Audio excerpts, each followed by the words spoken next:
পবিত্র মেরাজুন নবী সাল্লাল্লাহু আলাইহি ওয়া আলিহি ওয়াসাল্লাম কি কারণে আমাদের প্যারা নবীকে, আমাদের প্যারা রাসূলকে আল্লাহ সুবহানাহু ওয়া তাআলা এত ভালোবেসে পছন্দ করে আমাদের নবীকে আল্লাহ তাআলা দাওয়াত দিয়েছেন, বলুন সুবহানাল্লাহ।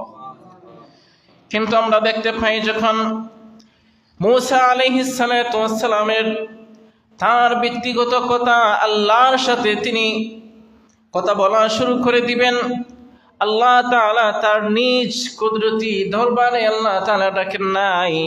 আল্লাহ বলেছেন, মূসা নবী আসো আসো, তুমি তোর পাহাড়ে চলে আসো, তোর পাহাড়ে চলে আসবা, তোমার সাথে আমি আল্লাহ তাআলা কথা বলা শুরু করব।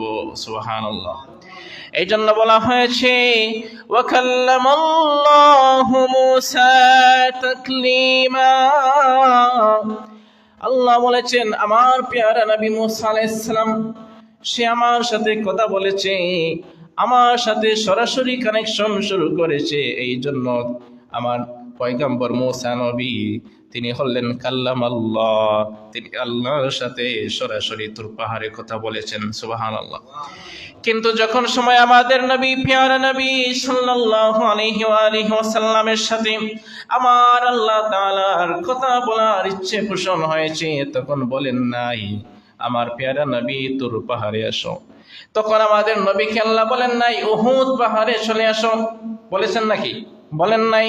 আমাদের প্যারা নবীকে আল্লাহ সুবহানাহু ওয়া তাআলা বলেছেন, হে আমার প্যারা রাসূল আসো আসো, তুমি সিদরাতুল মুনতাহা পাড়ি দিয়ে লা জামান লা মাকান পাড়ি দিয়ে একেবারে আমি আল্লাহ পাকের মহান আরশে আজিমের সন্নিকটে তুমি চলে আসো।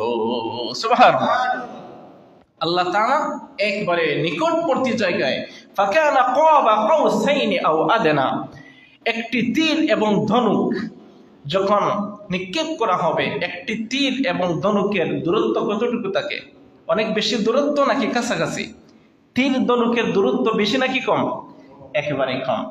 আমাদের প্যারা নবীকে আল্লাহ তাআলা আল্লাহ পাকের একেবারে সন্নিকটে ফাকানা কাবা কাউসাইনি আও আদনা, তীর ধনুকের যতটুকু দূরত্ব থাকে এতটুকু ডিস্টেন্স, এতটুকু দূরত্ব পর্যায়ে নবীজিকে আল্লাহ তাআলা ইনভাইট করেছেন, দাওয়াত দিয়েছেন, বলুন সুবহানাল্লাহ।